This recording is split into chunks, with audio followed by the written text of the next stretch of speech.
Welcome to Driving School WA Tutorials. In this video, I'm revealing the top 5 elements that the driving test examiners don't like. Number 5 on my list is unnecessary and unrelated questions that the candidate would potentially ask the assessor.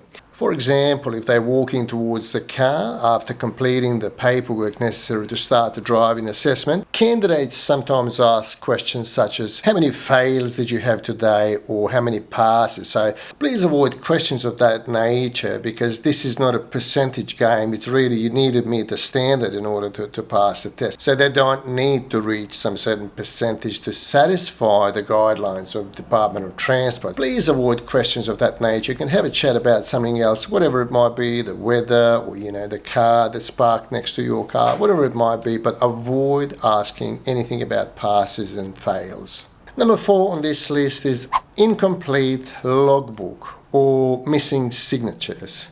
Sometimes even leaving the logbook in the car, and potentially even your ID, such as learner's permit, in the car. So bring everything with you, make sure everything's ready to be viewed by the assessor, and have it with you. When you sit in the car, don't put anything on the dashboard, put everything in the back seat or the door pockets. Number 3 is a candidate forgets where they're parked.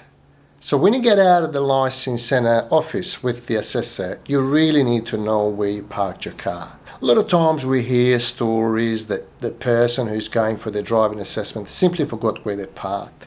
So we strongly recommend that you take a note of something that's easily identifiable, such as a light pole or whatever it might be. Even the registration of your vehicle would be the most helpful, because you can't miss it. If you don't see it as you first walk out, we understand that you might be a little bit nervous. You can simply press the button on the key, and hopefully you will see the lights flashing once you press it, or if there's a sound associated with your central locking system. Number 2 on my list is contradicting assessors' comments. So just be polite, let them finish, and if you disagree, tell them your side of the story and what you intercepted. You can tell them nicely, politely, without jumping in, cutting in when they're speaking. Also, avoid walking away without even hearing what they have to say. That's really rude, and it's just absolutely not necessary. A lot of times we see people just take the assessment sheet, scrunch it, throw it away, and just walk away. So avoid doing that. Just hear them out. If you don't agree, if you'd like to put in a complaint, you're more than welcome to. Sooner the better. Try to do it as soon as possible, because there's a voice recorder in the system that they use,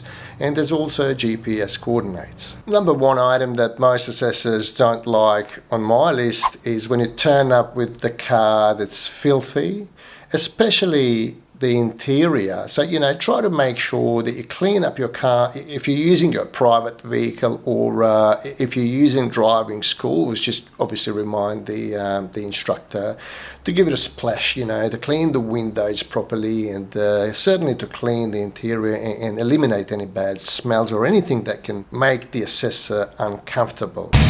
Have your documents with you, clean your car up, don't ask unrelated questions at all. Make sure you remember where you parked your car, and don't contradict assessors when they're speaking to you. Thanks for watching. Plan your tests in advance, and we'll see you in the next video.